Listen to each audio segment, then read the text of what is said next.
Orlando Pirates this season has won the MTN 8 Cup. They took 8 million rand for it.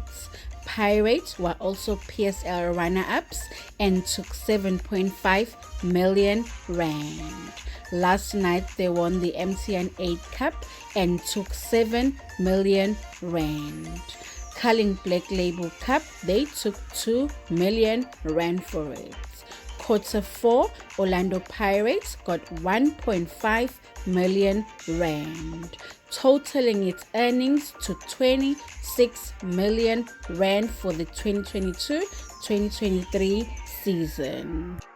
Whilst Mamelodi Sundowns got 400,000 rand for the NEDBANK CUP.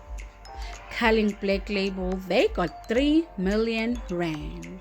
DStv Premiership winners, they got 15 million rand.